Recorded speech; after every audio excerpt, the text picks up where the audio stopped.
indeed, Jan. We did a complete run from the East Bay across the Bay Bridge and all the way down the James Lick and down to Candlestick. Looked down to around SFO and checked it on the way up. Both directions, that's very heavy getting into the park, the south end and the north end. The north end has just started to pack up, but as we flew over, and we're going to show it to you right now, there's the parking lot. There's cars parked everywhere, and there's a big, tremendous section of RVs and campers and everything. And just a few minutes ago when we did come down here, it was like a big pall of smoke or fog over the entire parking lot because of the tailgate barbecues and all. But there are a billion and zillion one people out here all going to go in and enjoy one heck of a game. It seems to be right now being handled very, very well. The public transit is the advisable way of coming here, but or carpooling, one of the two. But they're handling this very well.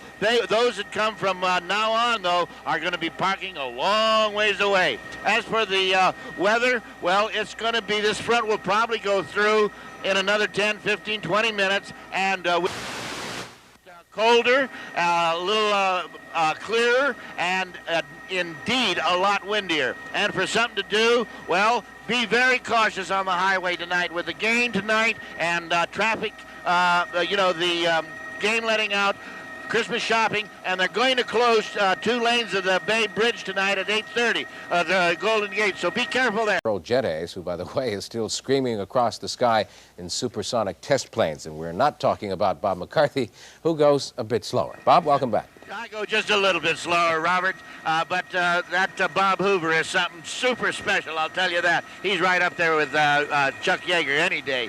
As for traffic, it's a wild night to come back, I'll tell you that. We're out here at Candlestick where they're having obviously the biggest game of the year at this bowl, and they've been pouring in here ever since about 3 o'clock. The main parking lot is full. What we're showing you right now, there's cars skirting it, trying to find parking places out into the dumping area, if I may, and those that have parked, most of those are RVs and trailers where they've been having parties, and barbecue. The bowl's starting to fill up, and the Bay Bridge upper level has been jammed since 3 o'clock. It's very, very slow, but they're all behaving well. Back to you, Robert.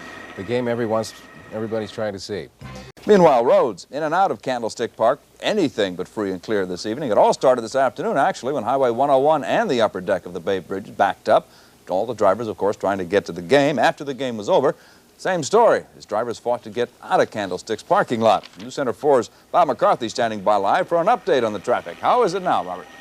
Well, I'll tell you, Evan, I really never thought I'd be up here at 11 o'clock giving a traffic report, but indeed we are. We took some tape earlier as the game broke, and I think if we run it right now, I'll show it to you and remark that the game was just over now, and the crowd was pouring onto the field, and we'll pan around and show you some more of the traffic that was just horrendous coming out of there. It seemed like southbound traffic down the peninsula was a lot heavier. We cleared there, maybe about 20 minutes ago, and there was still about 2,000 to 3,000 cars still in the parking lot there, people trying to get out. Many of them were having little parties there, tailgate parties.